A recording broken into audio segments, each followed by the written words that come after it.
जैन साथियों, आज के इस लेक्चर्स में हम करने वाले हैं आव्यूह, जिसे इंग्लिश में बोलते हैं मैट्रिक्स। ठीक है। बीच में हमारी वीडियो डिसकंटिन्यू हो गई थी क्योंकि देखिए भाई, हमारे पास भी कुछ पर्सनल काम होते हैं जिसकी वजह से थोड़ी प्रॉब्लम्स आती हैं। हाँ, पर कोशिश करते हैं हम कि वीडियो आ जाए, लेकिन नहीं कर पाते हैं। चलिए ठीक है, फिर से कोशिश करते हैं, ट्राई करते हैं कंटिन्यू करने की। ठीक है, तो आज हम जानेंगे मैट्रिक्स के बारे में। भाई मैट्रिक्स क्या होती है? आव्यूह। आव्यूह क्या होती है भाई? एक m क्रॉस n की एक m क्रॉस n की आयताकार क्या होती है भाई? स्तंभों और पंक्तियों में व्यवस्थित करने वाली सारणी होती है, जिसे रेक्टेंगुलर आर्य प्राप्त करते हैं और m क्रॉस n आव्यूह भी कहते हैं। ठीक है, मान लीजिए कोई आव्यूह है जिसकी पंक्ति क्या है भाई? पंक्ति क्या है? पंक्ति m है। क्या है भाई? पंक्ति m है। और कॉलम क्या है भाई? कॉलम क्या है? कॉलम n है। कॉलम क्या है भाई? कॉलम n है। क्या है? Column n। हम ऐसे समझ लेते हैं, मान लीजिए ये पंक्ति भाई m है और कॉलम क्या है भाई? n है। ठीक है, और जो कुछ इस प्रकार से व्यवस्थित किया गया है, इस आयताकार रेक्टेंगुलर को हम क्या बोलेंगे भाई? मैट्रिक्स। ठीक है भाई, अब जानेंगे आव्यूह के एलिमेंट क्या होते हैं भाई? आव्यूह के अवयव क्या होते हैं? तो देखिए, मान लीजिए अगर कोई भी मैट्रिक्स दिया हुआ है, मान लीजिए हमने मैट्रिक्स ए ले लिया। ठीक है, 2 3 2 1 5 6 7 8 9 10। ठीक है, मान लीजिए ये हमने एक 3x3, ये हम आपको आगे समझाएंगे 3x3 क्या है। 3x3 से मतलब ये है भाई कि इसमें क्या है? ये जो क्या है भाई? ये क्या है? पंक्ति। और ये क्या है भाई? स्तंभ। ठीक है, इसको इंग्लिश में क्या बोलेंगे भाई? पंक्ति को क्या बोलेंगे? रो। क्या बोलेंगे? रो। इसको क्या बोलेंगे भाई? कॉलम। तो इसमें कितनी रो है भाई? एक एक रो, दो रो, तीन रो। ठीक है, तो 3 लिख दिया। m की वैल्यू क्या होगी भाई? 3। अब वैसे ही देखिए, कॉलम को चेक करेंगे। कॉलम कितने हैं भाई? कॉलम भी एक दिख रहे हैं, दो दिख रहे हैं, तीन दिख रहे हैं, यानी n की वैल्यू भी 3 होगी। ठीक है, यानी 3x3 का ये क्या हो गया? अपना मैट्रिक्स हो गया। ठीक है भाई, अब देखिए, हम इस आव्यूह में एलिमेंट की बात करते हैं। तो भाई इस आव्यूह में हम देख रहे हैं जो पंक्ति और स्तंभ सब में मिला के जितने एलिमेंट होते हैं, वही क्या होते हैं भाई? इस इस आव्यूह का अवयव होंगे। ठीक है, तो देखिए, चाहे पंक्ति से काउंट कर लें, चाहे कॉलम से काउंट कर लें, बात सेम रहेगी। तो हम देखिए पंक्ति से ही कर लेते हैं। तो 1 2 3 4 5 6 7 8 9, यानी ये भाई इसमें एलिमेंटों की संख्या कितनी हो गई? एलिमेंटों की संख्या कितनी हो गई? 9। ठीक है, चलिए आगे बढ़ते हैं। आगे बढ़ते हैं और कुछ आपको पेश करते हैं।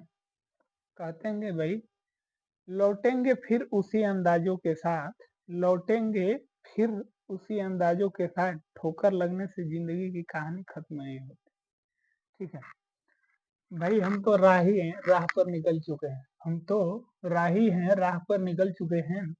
जब तक मंजिल न मिले तब तक चलते रहेंगे मुसाफिर की तरह। चलिए आइए आगे बढ़ते हैं। अब आव्यूहों का क्रम और कोटि, वही यम क्रॉस एन की बात हो रही है। आव्यूहों का क्रम, जिसको इंग्लिश में क्या बोलते हैं भाई? Order of matrix. लिख देते हैं आव्यूहों का क्रम एवं कोटि।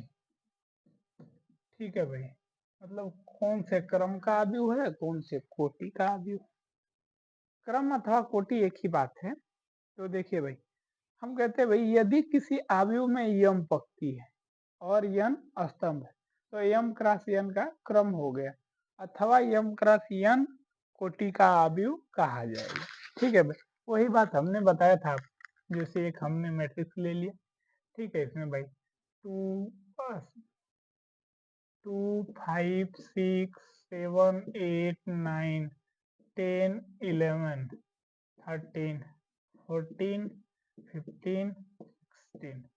ठीक है भाई, अब देखिए ये दोनों एक एक संख्या हैं, अलग अलग मत समझिएगा।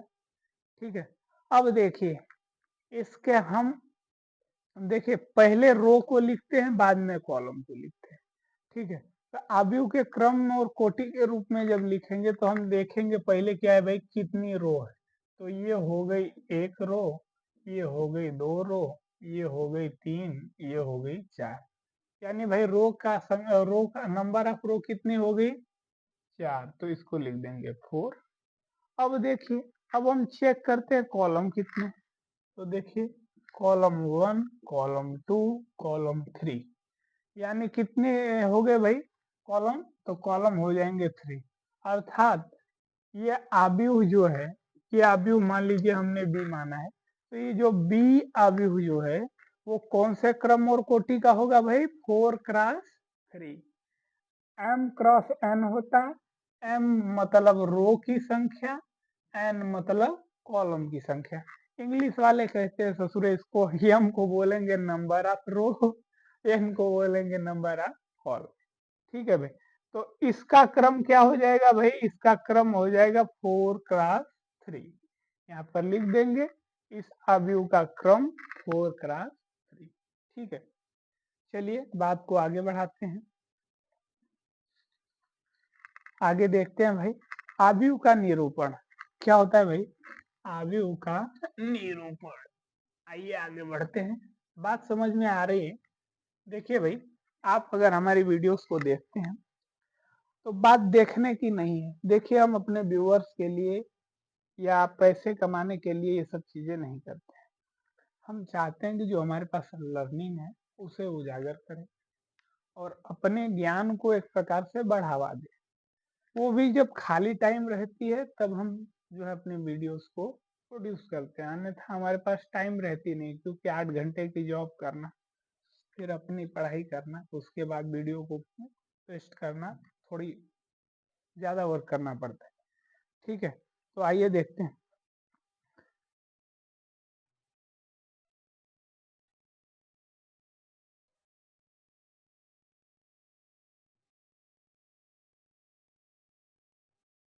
चलिए ठीक है, आव्यूहों का निरूपण में कुछ विशेष चीज नहीं है, इसे बताने की जरूरत नहीं है, नहीं आप जान लीजिए।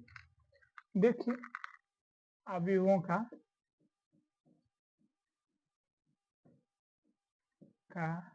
निरूपण,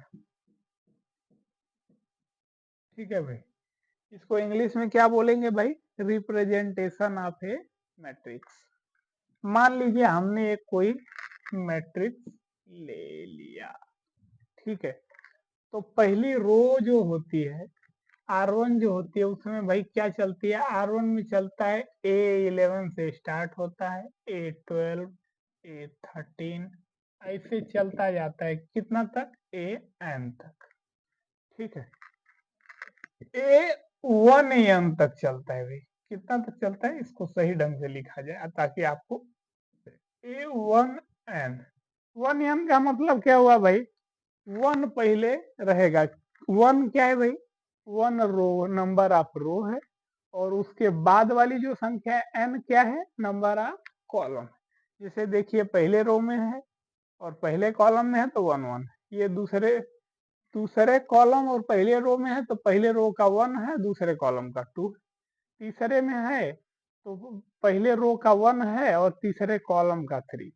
ऐसे ही अगर n वें कॉलम में रहेगा, पहले रो में रहेगा तो पहला रो n वां कॉलम। अब आप लेते जाओ ना यहाँ से लेके जो है पश्चिम बंगाल तक, ठीक है, बंगाल के नाम पर पानी आ जाता है तुम्हारे मुंह।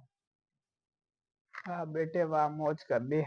आइए देखते हैं R2 में क्या चलता है भाई, ये 21 से चलेगा। 21 का मतलब 2 जो होगा भाई नंबर ऑफ रो, 1 जो होगा नंबर ऑफ कॉलम। यहाँ पर क्या हो जाएगा उसी तरह 22, यानी दूसरा रो, दूसरा कॉलम, दूसरा रो। 23 दूसरा कॉलम, तीसरा कॉलम, दूसरा रो। ठीक है, ऐसे ही चलेगा। तो यहाँ पर चलेगा 2n। सही है भाई, बात सही चल रही है। आगे बढ़ते हैं R3।